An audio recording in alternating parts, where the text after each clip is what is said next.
চেতদর্পণ মার্জনম ভবমহা দাবাগ্নি নির্বাপনম শ্রেয় কৈরাব চন্দ্রিকা বিতারান বিদ্যা বৌদ্ধ জীবনাং আনন্দ বুদ্ধি বর্ধনম प्रतिपदं पुण्यमृत आस्वादन सर्व आत्मा समर्पणं विजयते श्री कृष्ण चैतन्य हरि नाम करो हरि नाम করলে তোমার চিত্তরূপ দর্পণ মার্জিত হয়ে যাবে আর যখন তোমার চিত্তরূপ দর্পণ মার্জিত হয়ে যাবে তখন ভগবান দেখতে আর বৃন্দাবনে যাওয়া লাগবে না নিজের হৃদয় মন্দিরেই তুমি ভগবানকে দেখতে পারবে যখন হনুমান সীতা দেবীকে উদ্ধার করে এনেছিল সীতা দেবী একটা গজমতির হার হনুমানকে দিয়েছিল এই না হনুমান ধর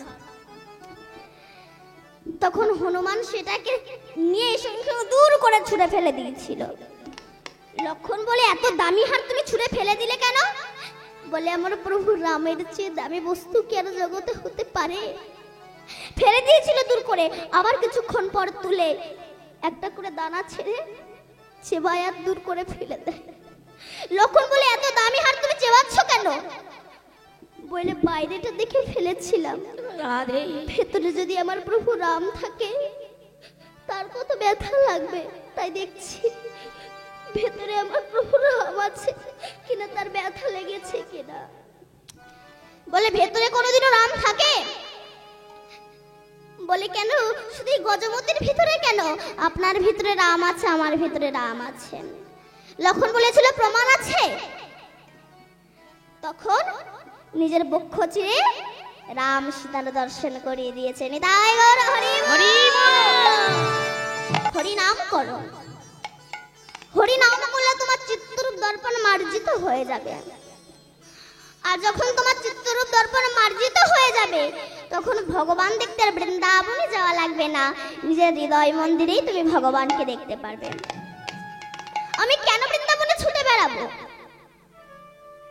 আগে তুমি তোমাকে চেনো আমি কে কি আমার কোথায় ছিলাম কোথায় এলাম কে এনেছে কে নিয়ে যাবে কেন এলাম আর কেনই বা যাব এগুলোই আমরা ভাবি না কুসঙ্গ করতে করতে সৎসঙ্গই করা হলো না আর ভবিষ্যতের চিন্তা তো করাই হলো না নিজের হৃদয় মন্দিরেই তুমি ভগবানকে দেখতে পারবে যদি গুরু কৃপা হয় কিন্তু হচ্ছে না কেন না পশুবৃত্তি মানব জাতি করছে রে পালন অজ্ঞানতার অহংকারে পরিপূর্ণ মন পাপ পুণ্য ভালো মন্দ পশু বুঝে না আর এই মানব জাতি জেনে বুঝে মেনে চলে না ইউনিভার্সিটি ডিগ্রি এদের আছে কত শত তবু এদের চলন বলন দেখো যেন মূর্খের মতো বাদরের আদর বেশি হচ্ছে সারা দেশে পিতা মাতার সেবা ছেড়ে কুকুর কিনে পোষে এমন কিছু মানুষ আছে বিশ্ব চরাচরে হৃদয় ভরা নোংরা তাদের ভদ্রবেশে ঘুরে ভদ্রবেশে ঘুরলে দেশে মানুষ বলে না মানুষ বলবে জাগবে যেদিন জ্ঞানের চেতনা অসৎ ব্যক্তির অর্থ শক্তি যাচ্ছে কত বেড়ে সৎ ব্যক্তি কাঙাল হয়ে রাস্তায় রাস্তায় ঘোরে আমার গুরুদেব শ্রী রাধাপদ ঘোষে কয় হয়ে মানুষ পশুর ধর্ম ছাড়ো মানুষ যদি হতে চাও মানুষের সেবা করো রাধে প্রকৃত মানুষ হতে গেলে মানুষের সেবা করো তাই এই যে হরি নামের সৃষ্টি হলো এই যে এত টাকা খরচা করে হরি নাম দিচ্ছে এই হরি নামে কি হয় বলছে হরি নামে পৃথিবীতে অন্য কোনো বস্তু নেই যে তার দ্বারা হরি নেমে আসে একমাত্র হরি নামে যে নাম করলে বদরক্ত ফিল্টার হয় এই জন্য দেখবেন যারা অসুর প্রকৃতির মানুষ এরা হরি নাম করতে চায় না শুনতে চায় না যারা করে এদেরকে করতেও দেয় না কেন এই হরিনাম করলে বদরক্ত ফিল্টার হয় যেটা হয়েছিল প্রহ্লাদের বাবা হিরণ্যকশিপুরে এই জন্য যারা অসুর প্রকৃতির মানুষ এরা হরিনাম করতে চায় না শুনতে চায় না যারা করে এদেরকে করতেও দেয় না এরা কারা বলুন তো এটা হচ্ছে জোমেট এজেন্ট আপনি হরিনাম শুনতে আসছেন কোথায় যাচ্ছি যদি বলেন হরিনাম শুনতে এই বয়সে হরিনাম, এই বয়সে হরিনাম করবে না তো কোন বয়সে করবে? বলে আগে একটু বুড়ো হই তারপরে হুড়ো মারবো। মহাজন বললেন বুড়ো হয়ে গেলে মানুষের নেগেটিভ পজিটিভ জ্ঞান থাকে না, তখন বলতে পারে না হরি দয়া করো, বলে হরি দলা করো। এই হরিনাম শিশুকাল ছাড়া হয় না। এক বুড়িমা জীবনে কোনোদিনও বাসে ওঠেনি, লাইফে প্রথম ফার্স্ট বাসে উঠেছেন।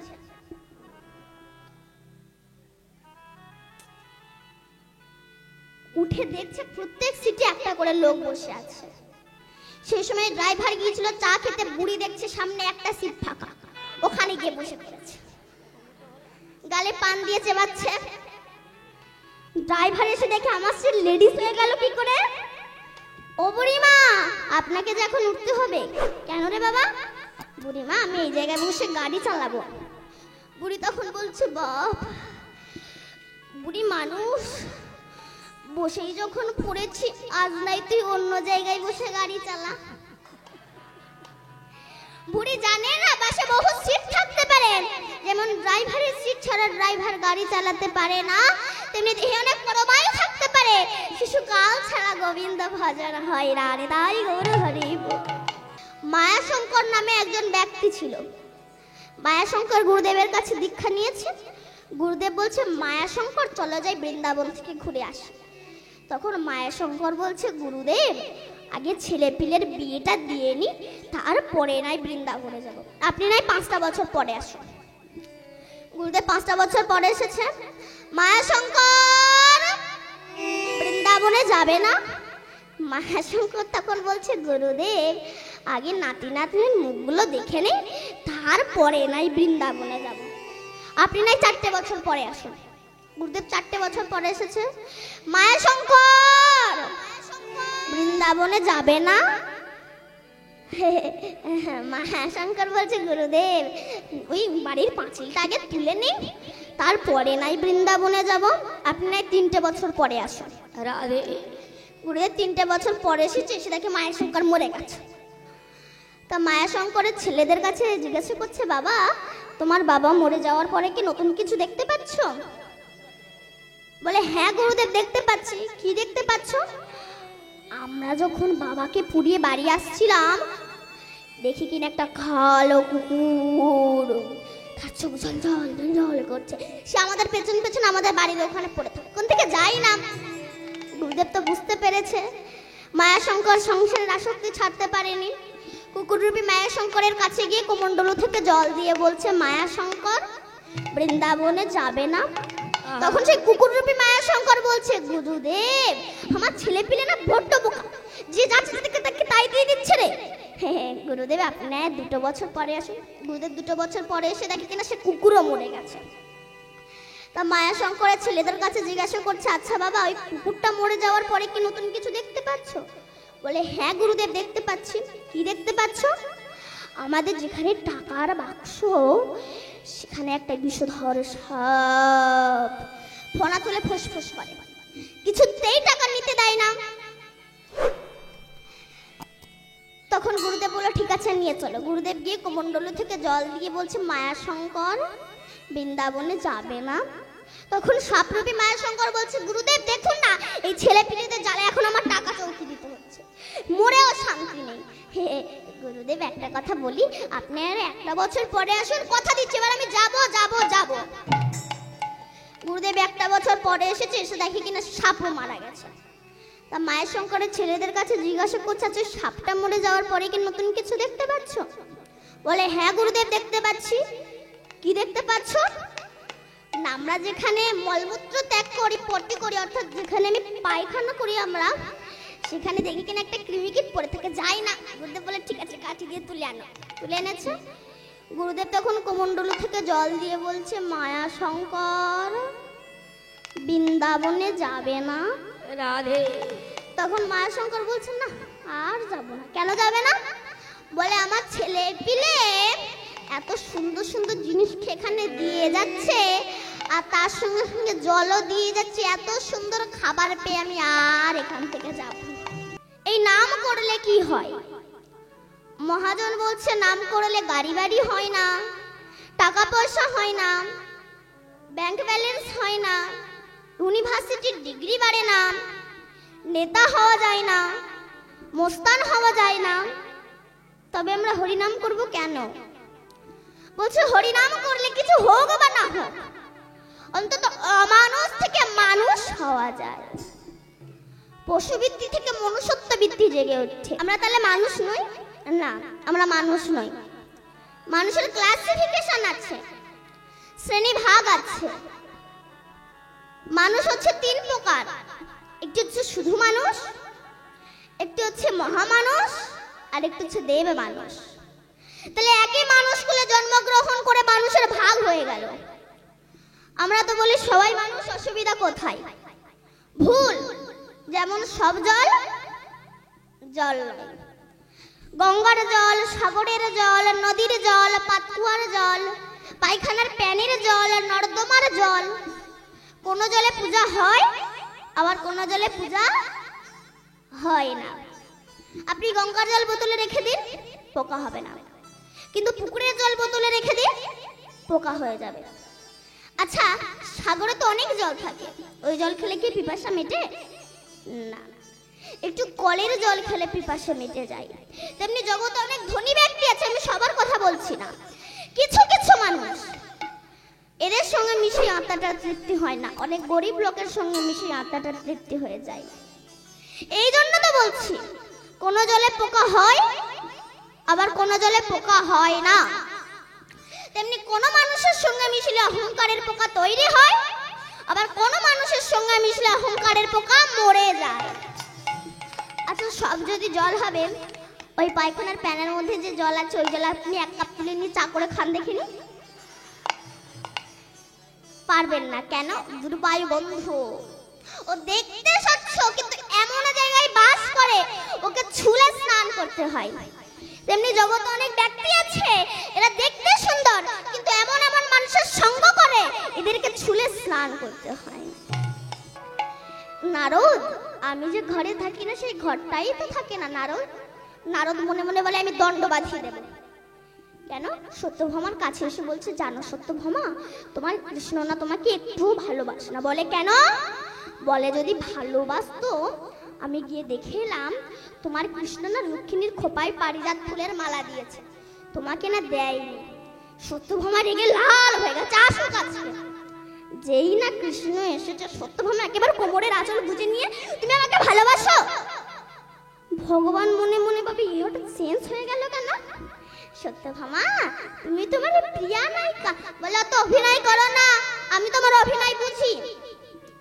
তুমি যে রুক্মিণীর খোপায় পারিজাত ফুলের মালা দিলে, কই আমাকে তো দিলে না।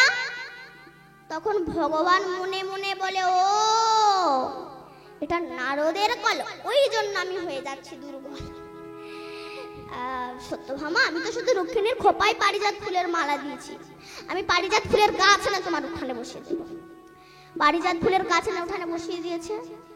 নারদ ভাবলো এতেও তো দণ্ড বাঁধলো না, আবার গিয়েছে। সত্যভামা শোনো, তুমি যদি তোমার কৃষ্ণকে একা পেতে চাও, আমার কাছ থেকে প্ল্যান নাও, বুদ্ধি নাও। তা কি করব?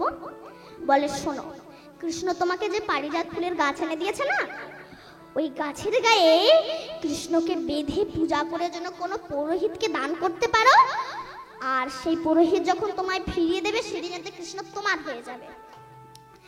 সত্যভামা বলো, তা ভালো, তা পুরোহিত পাবো কোথায়? বলে আমি তো সব জায়গায় পুরোহিতগিরি করি, আমাকেই নিতে পারো। পূজা করে নারদ ঋষিকে দান করে বলছে, আমি আমার স্বামীকে তোমায় দান করলাম। তখন নারদ কি করছে? কৃষ্ণকে নিজের সঙ্গে নিয়ে চলে যাচ্ছে। সত্যভামা বলছে, দাঁড়ান দাঁড়ান দাঁড়ান, আপনি কি করছেন? আপনি আমাদের স্বামীকে নিয়ে চলে যাচ্ছেন কেন? বলে কেন? তুমি তো বললে আমি আমার স্বামীকে তোমায় দান করলাম, ওই জন্য নিয়ে যাচ্ছি।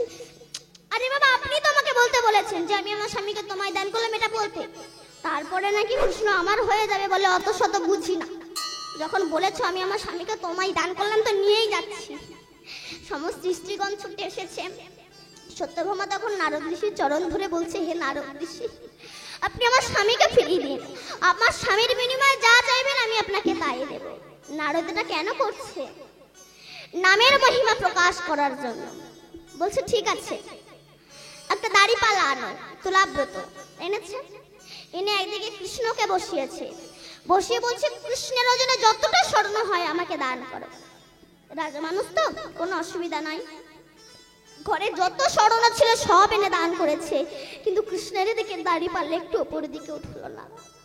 তখন সত্যভামা নয়ন জলে ভেসে কাঁদছে। এমন সময় রুক্মিণী এসে বলছে, ওরে সত্যভামা, তুই যে অলংকারের অহংকার মঞ্চে বসে আছিস, তুই এক কাজ কর, তুই অলংকার অহংকার মঞ্চ থেকে নেমে ভক্তি ভরে আমাদের স্বামী যে দাড়ি পাল্লায় বসে আছে তার বিপরীত দাড়ি পাল্লায় একটা তুলসী পাতা দে, ভক্তি ভরে দিবি, দেখবি আমাদের স্বামীর দিকে দাড়ি পাল্লা অবশ্যই ওপর দিকে উঠবে। তখন সত্যভামা নয়ন জলে ভেসে ভক্তি ভরে কৃষ্ণ যে দাড়ি পাল্লায় বসেছিল তার বিপরীত দাড়ি পাল্লায় দিয়েছে একটা তুলসী পাতা। সঙ্গে সঙ্গে কৃষ্ণের দিকে দাড়ি পাল্লা উপরের দিকে উঠে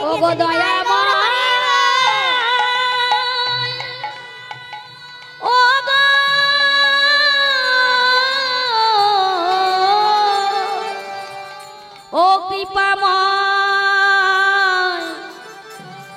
কৃপাময় গো,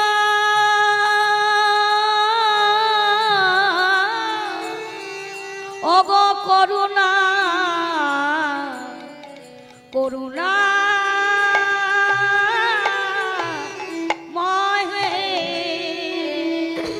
তাই আমার গৌরাঙ্গ সুন্দর আজ সুরধুনির তটের ওপরে দিয়ে যাচ্ছে। পদকর্তা বলছে, দেখো দেখো, চাচর চিকর চূড়ার তলনি, চাকর চিকুর চূড়ার তলনি, চাচর চাপার কলি, তাহাতে চাপার কলি, চাচর চিকুর চূড়ার তলনি, চাচর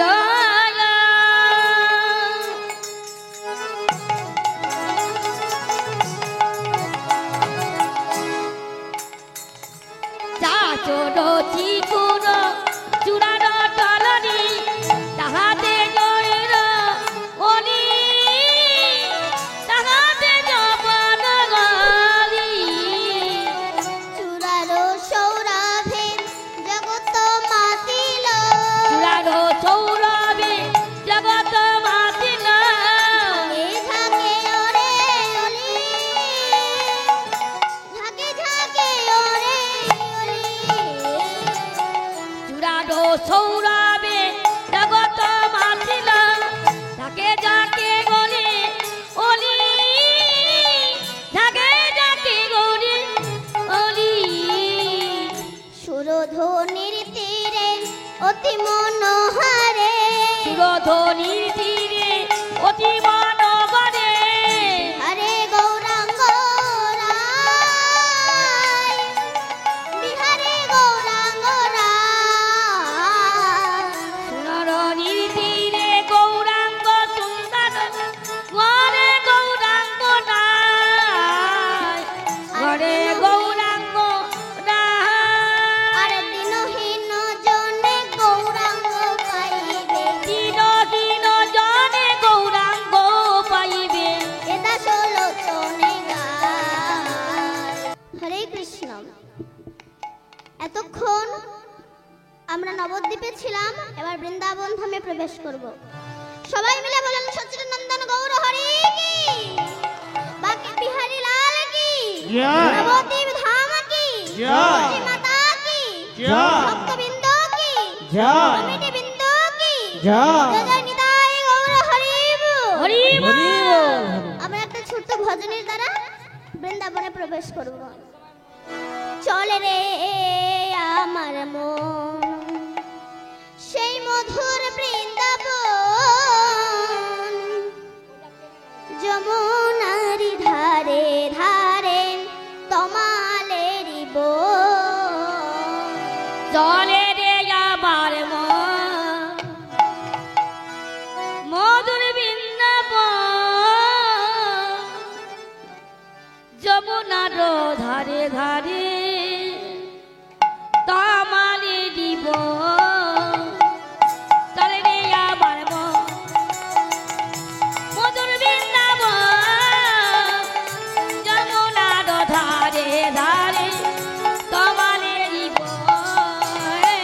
চল রে আমার মন মধুর বৃন্দাবন কমলের ধারে কমলের এ চলে রে আমার মন মধুর বৃন্দাবন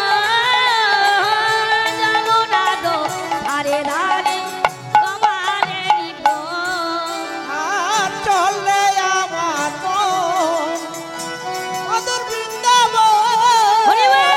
যমুনার ধারে ধারে কমলের বন ও শ্যামে কুণ্ড রাধা কুণ্ড গিরি গোবর্ধন যমুনার ধারে ধারে কমলের বন শ্যামে কুণ্ড রাধা কুণ্ড গিরি গোবর্ধ যমুনার ধারে ধারে কমলেরি রাধে শ্যামে কুণ্ড রাধা কুণ্ড গোবিন্দ গোধা যমুনার ধারে ধারে কমলের বন হে চলে রে চল রে আমার মন মধুর বৃন্দাবন যমুনার ধারে ধারে কমলেরি